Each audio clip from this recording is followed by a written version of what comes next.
muito bem-vindo ao nosso canal Refúgio Teológico. É sempre um prazer ter você aqui conosco.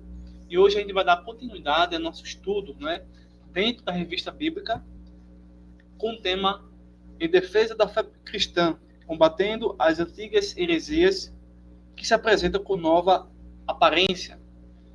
Então nós estamos vendo não só mesmo a doutrina da Trindade, que é o tema geral, E dentro desse tema se ergueu a disciplina apologética. E a apologética está lidando como apresentar a doutrina da Trindade aos servos do Senhor. Ao mesmo tempo em que nós estamos conhecendo um pouquinho sobre a Trindade, estamos recebendo argumentos, que vai ajudar a compreender a natureza de Deus. Quem é Deus e o que Deus é. Também estamos estudando não somente Trindade e apologética, mas história da igreja. Ou seja, constantemente a lição ela não se desprende. Ou seja, o que você estudou na lição 6, 4, 5 e assim por diante, ajuda na compreensão das próximas lições. Então não são temas distanciados, certo? Ou seja, por exemplo, essa lição do meu 7 é melhor compreendida quando você estuda novamente, ou faz uma leitura novamente, da lição 3 e a lição 5. Por quê? Porque se você prestar atenção, a lição 3 fala sobre a encarnação do verbo. E a encarnação do verbo é o quê? Nada mais, nada menos do que a natureza humana de Jesus Cristo. E a lição 5 vai mostrar a natureza divina de Jesus. Entende? Então, a lição 7 é como se fosse mais evidência, mais argumentação, mais estudo, que agora vai falar ao mesmo tempo da natureza humana e da natureza divina de Jesus. Lembrando a todos que é um assunto que nós vamos chamar de união hipostática. Se você não ouviu o meu estudo da lição 6, o filho é igual com o pai, eu falo um pouco sobre a união hipostática, que vai te ajudar a compreender a lição do meu 7. Porque Jesus tem a natureza humana e a natureza divina. Duas naturezas em uma pessoa só, basicamente. Então, o tema aqui justamente é esse. Então, você pode fazer, estudar a lição 3, 5 e 7. Então, basicamente, dentro da história, certo, pessoal? A gente, os estudiosos, é bom que vocês entendam que o estudo bíblico, ele aumenta a nossa capacidade de argumentação, de entendimento, de sabedoria, de conhecimento, entendeu? Nunca diminui. Ou seja, quanto mais você conhece a Escritura, mais você se torna sábio. Quanto menos você conhece, você se torna ignorante. Ou seja, infelizmente, assim, porque é muito comum dentro do pentecostalismo, e é por essa falha que surge a voz da verdade, as seitas, né? Por quê? Porque houve um período aqui no século XXI que no pentecostalismo não houve a preocupação do estudo. Na verdade, até ainda existe ainda isso, né? Não é necessário você ter um estudo, não é necessário você ser formado na teologia, na hermenêutica, na apologética.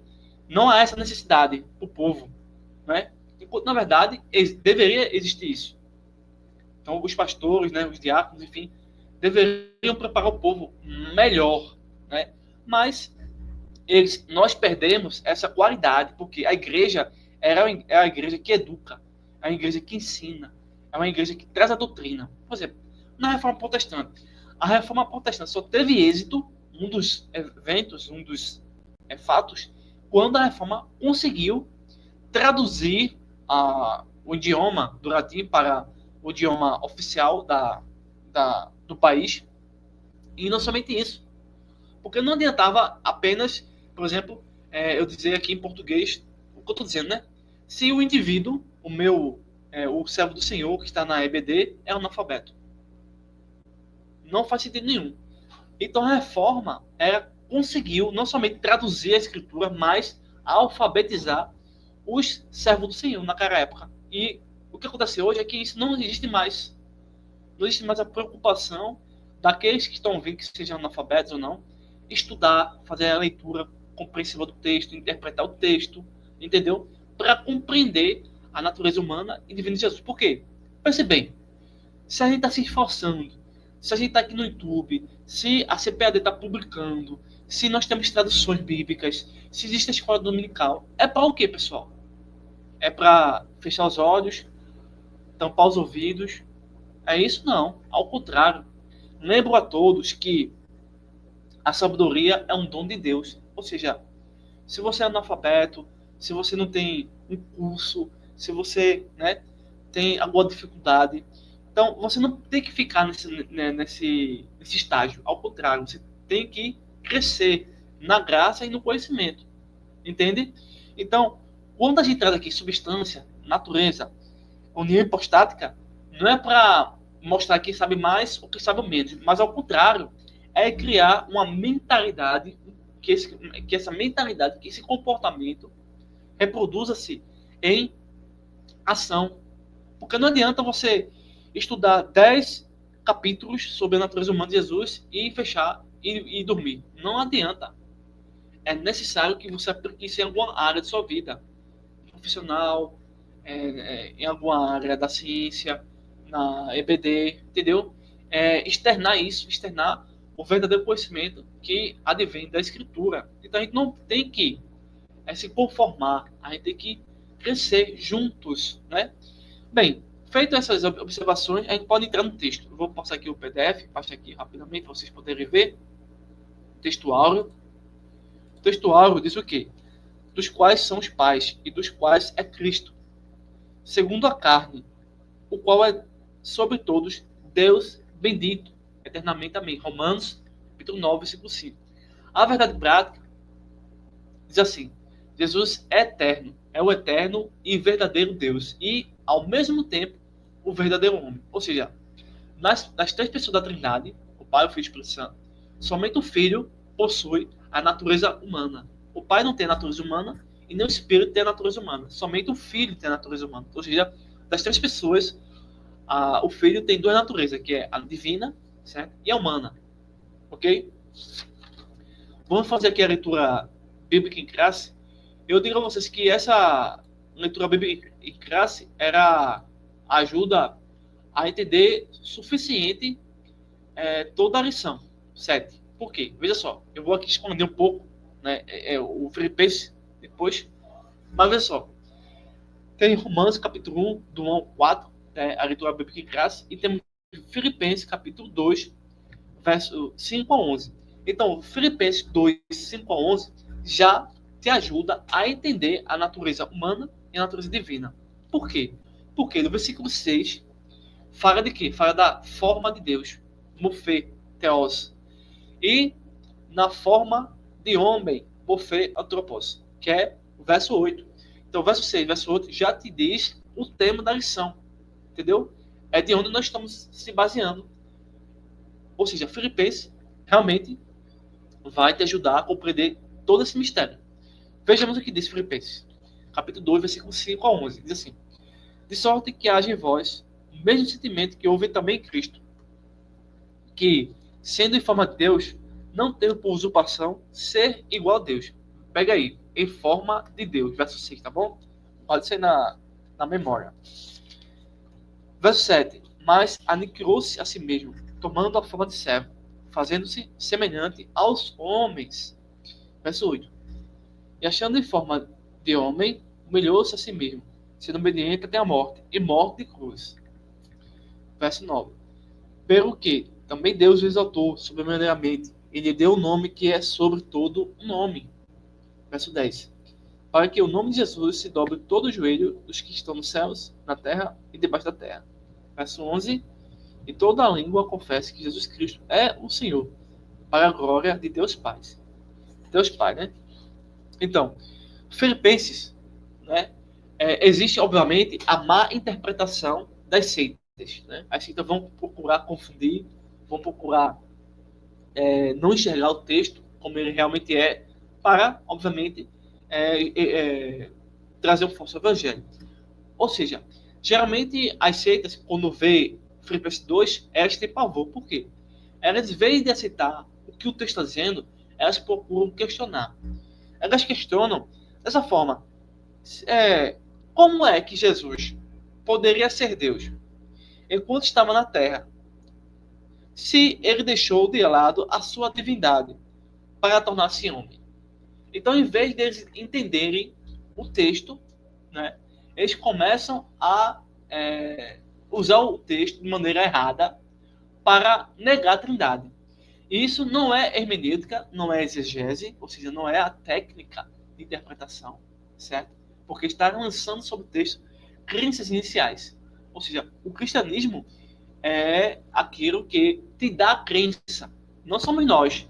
Não sou eu que estou dando a você a crença. Ao contrário, nós estamos extraindo, estamos retirando do texto a nossa crença, que é em forma de Deus, em forma de homem, certo? Ou seja, em nenhum momento o autor da carta aos Filipenses está dizendo que Jesus é um anjo, um arcanjo, um querubim, mas ao contrário de todas essas teorias falsas, ele é 100% Deus e 100% homem.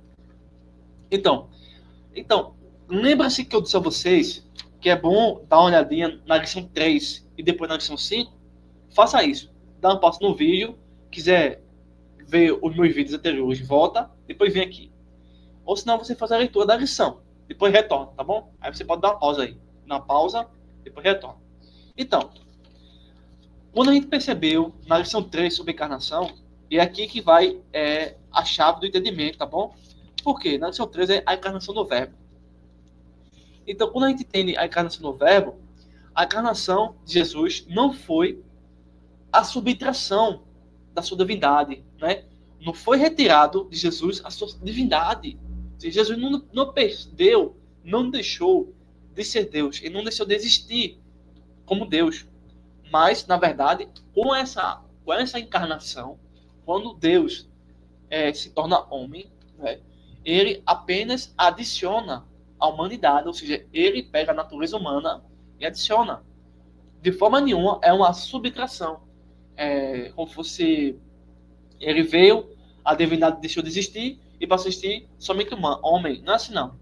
Ele continua, e sempre vai continuar 100% Deus, só que houve o mistério, houve o fato, houve as profecias da encarnação do Messias, por exemplo, conforme Isaías capítulo 9, versículo 6, e assim por diante, certo? Então, entenda que em verso 8, na forma de homem, né? Ou seja, nessa encarnação não houve a subtração da divindade, mas a adição da humanidade. Então, o texto, de forma nenhuma, está dizendo que Cristo renunciou à sua divindade, deixou de existir, porque Deus não pode deixar de existir. Entende? Mas, como eu disse a vocês, a exegese, a má interpretação, vai por esse caminho, mas é um caminho falso. Assim, do mesmo modo que existem falsos pensamentos. Ou seja, ele não renunciou à sua divindade ou esvaziou a si mesmo desta, mas disse que apenas ele renunciou temporariamente aos seus direitos divinos, assumindo a forma de servo. Ou seja, ele continuou, ele se encarnou, ok? E ele agiu como homem, mas a natureza, por exemplo, a sua onisciência, a onipotência, a sua natureza divina continuou, entende? Não deixou de existir. Veja só. Então, o texto ensina que Jesus era em forma de Deus. João, capítulo 1, diz isso. Era em forma de Deus, estava com Deus. Não é um anjo, em forma de anjo, em forma de um espírito mediúnico, como as espíritas falam, mas em forma de Deus, porque estava com Deus e era Deus, né? Então, assim, você vê no verso 7, como forma de servo. Então, trata-se de um servo por natureza. Então, forma de Deus, trata-se de Deus por natureza. Ou seja, a natureza humana e a natureza divina continuam com Cristo. Então, o termo, você já percebeu que o termo sendo, verso 6, tá vendo aí? O termo sendo em forma de Deus, verifica aí, tá bom? Esse termo, sendo em forma de Deus, na gramática, diz o seguinte, que é o tempo verbal. chamado gerúndio. O que é isso? Tempo verbal chamado gerúndio. Gerúndio, quando o autor utiliza esse tempo verbal, ele está dizendo de forma gramatical que vai transmitir a ideia de uma existência contínua como Deus, ou seja, Jesus está continuando, mesmo sendo homem, continua como Deus, não deixa de ser Deus, como se vocês. A encarnação do verbo não é subtração, mas é a adição da humanidade. Então, o pensamento exposto em Filipenses 2:5-11, ele quer o quê? Dizer que Cristo é 100% homem e 100% Deus. Entende? Então tá aí basicamente um resumo geral de toda a lição.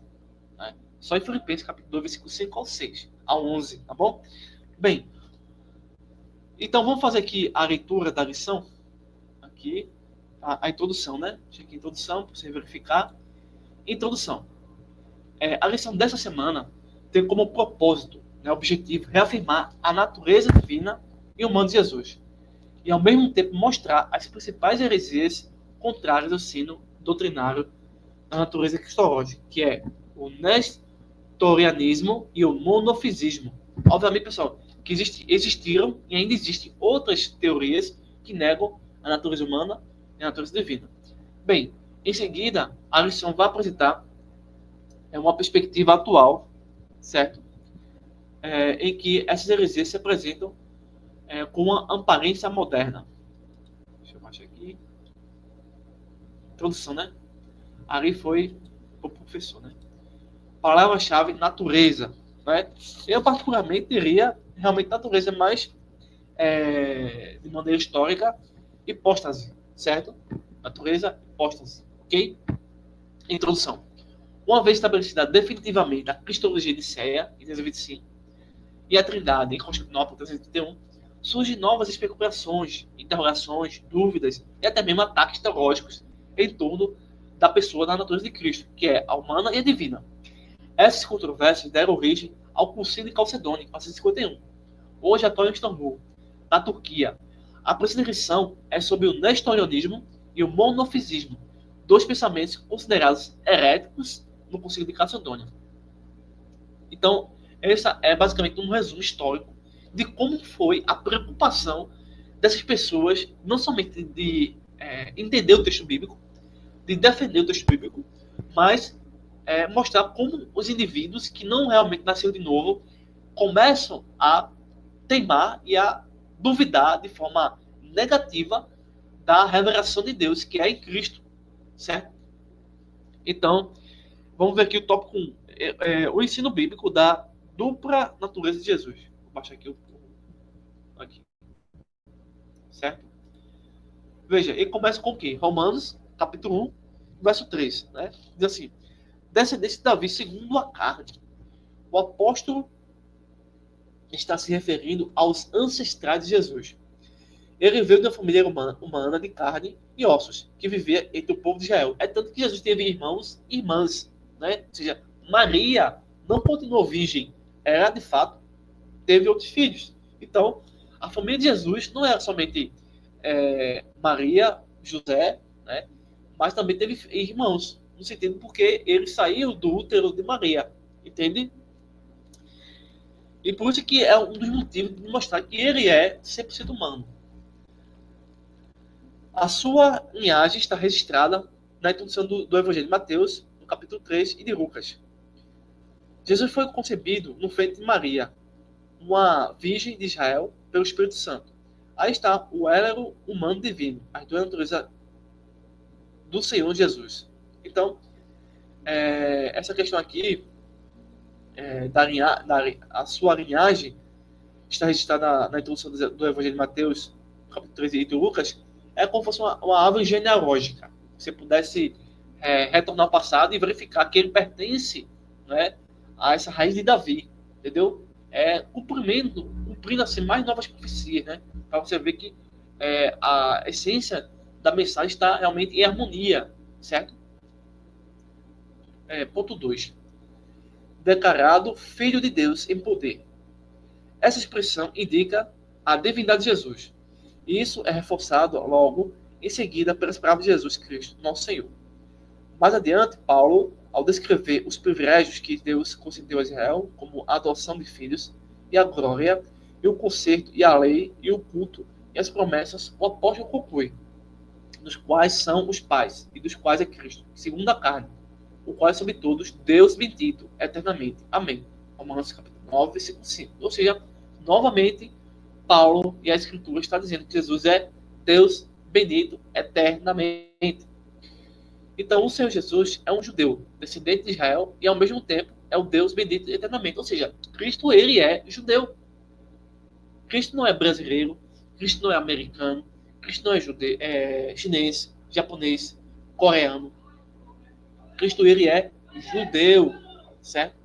Mais uma prova de que ele é 100% homem e ao mesmo tempo ele é 100% Deus. Conforme Romanos capítulo 9, versículo 5. Não há como sair desse texto, a não ser que as religiões, né, façam a lavagem cerebral. Bem, ponto 3. O antigo hino cristológico. A gente já fez um estudo agora, né, no início do vídeo, de Filipenses 2, 5 aos 11. Né? Então, o texto está dizendo que, embora Jesus sendo Deus, não usou as prerrogativas da divindade durante seu ministério terreno. E mesmo que fizesse, estivesse usando delas, não consideraria isso uma usurpação. Então, o apóstolo está se referindo ao status de Cristo antes da encarnação, ou seja, Cristo, quando se encarnou de forma humana, ele deixou por um pouco de tempo o seu status, certo? Antes da encarnação. Mas enfatiza o aspecto humano. Então, o apóstolo está sendo muito óbvio no ensino da natureza humana e divina, em uma só pessoa. Essa passagem é parte de um provável hino que os primeiros cristãos cantavam nos cultos. E o apóstolo Paulo a inseriu nessa epístola aos Filipenses. Então, o termo grego morfê, forma, usado pelo apóstolo Paulo, sendo em forma de Deus, verso 6. Indica essência imutável. Portanto, ele jamais deixou de ser Deus e nem nunca vai deixar de ser Deus. Dentro da Trindade.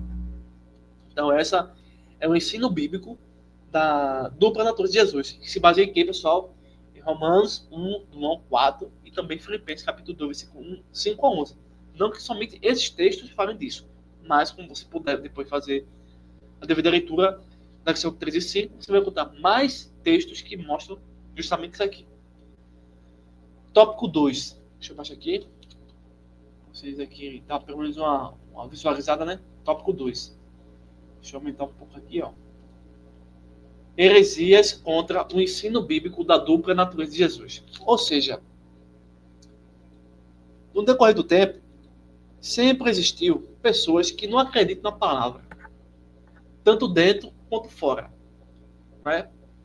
Então a gente tem o privilégio, né, de estudar um assunto tão vasto, tão importante, tão necessário, certo?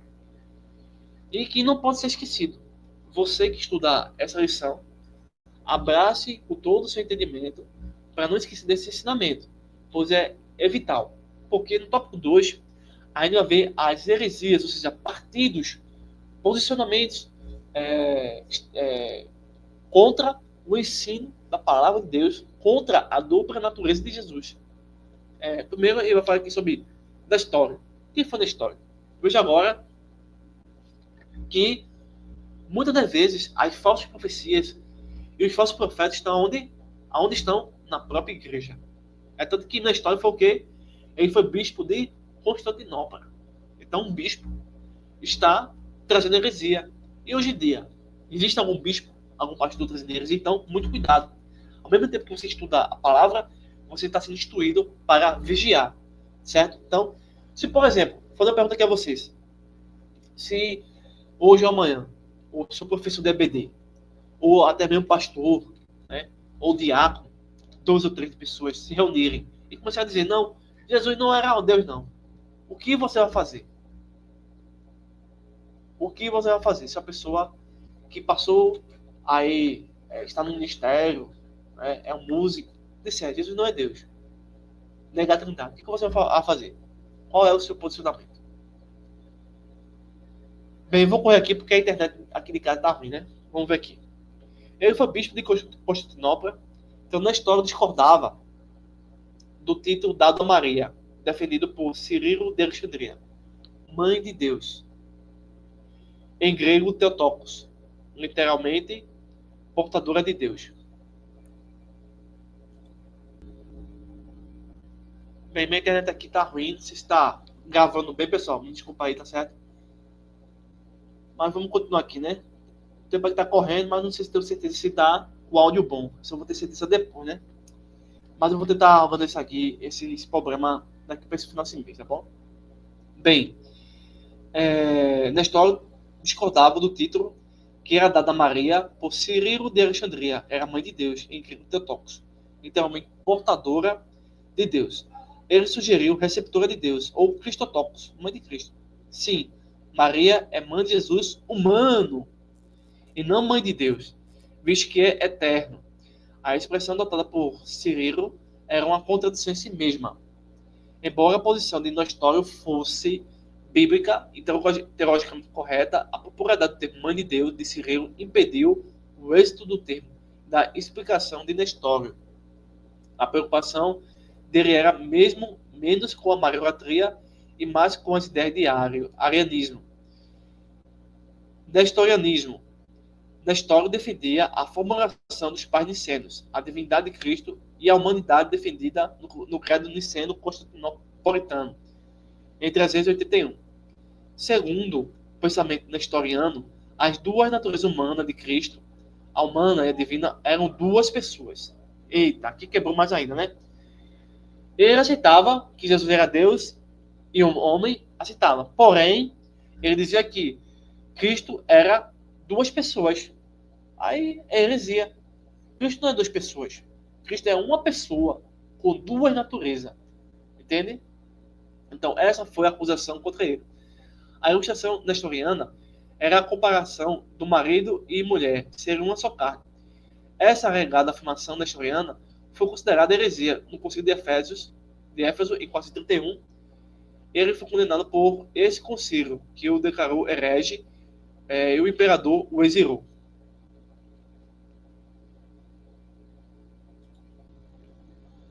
Então, esse bispo começou a ensinar que Jesus era duas pessoas. E isso estava contra a palavra de Deus. Monofisismo. O termo vem de duas palavras gregas, monos, que é único, e physis, natureza. Seu principal expoente foi Eutico, também conhecido como Eutique.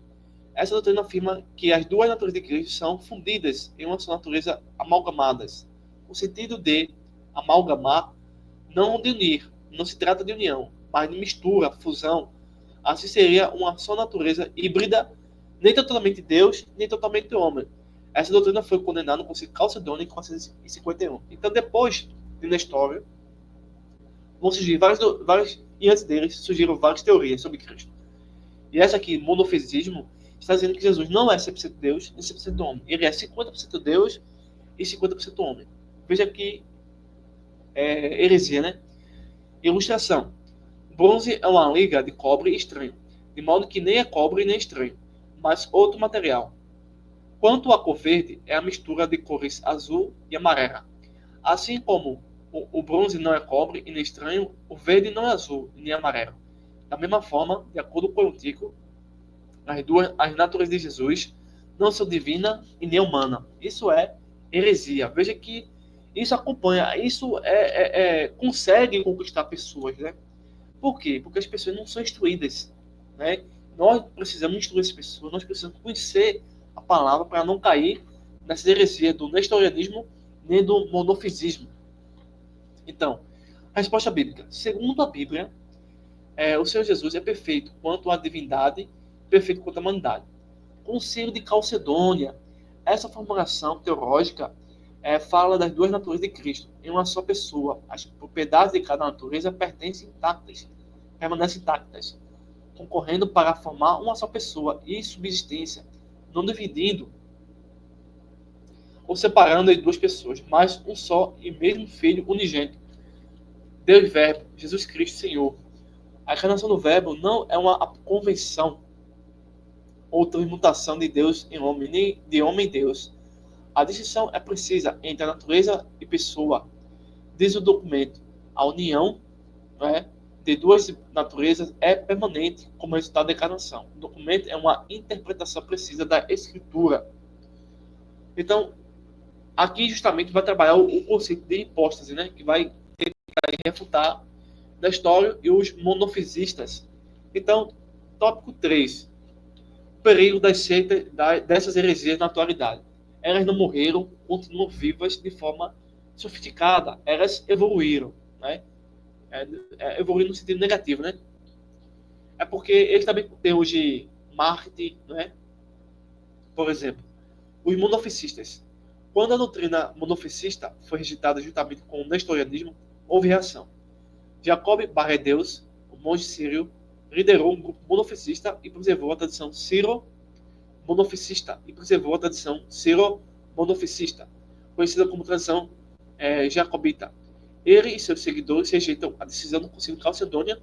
Quem são eles hoje? São as igrejas ortodoxas, cópticas, armênia, abissínia e jacobites, né? Lá do Oriente, né? É importante conhecer a cristologia dessa tradição cristã e saber como responder aos questionamentos e, sobretudo, conservar a fé em Jesus, o Deus que se fez homem, o Emmanuel, Deus conosco. Deus que se manifestou em carne. Tópico 2. Ponto 2. Kenoticismo. Do verbo grego, keneo, que significa esvaziar. Aparece em Filipenses capítulo 2, versículo 7. A doutrina kenótica afirma que Jesus, enquanto esteve na Terra, esvaziou a si mesma dos seus atributos divinos. São duas linhas principais. O verbo possuía os atributos divinos, mas escolheu não usar, e as prerrogativas da deidade foram usadas. Mas, na submissão ao Pai e na direção do Espírito, entendemos que, sem os atributos divinos, Jesus é menos que Deus. Porque nós é o esvaziamento de Cristo. Isso foi uma condição para o seu messiado.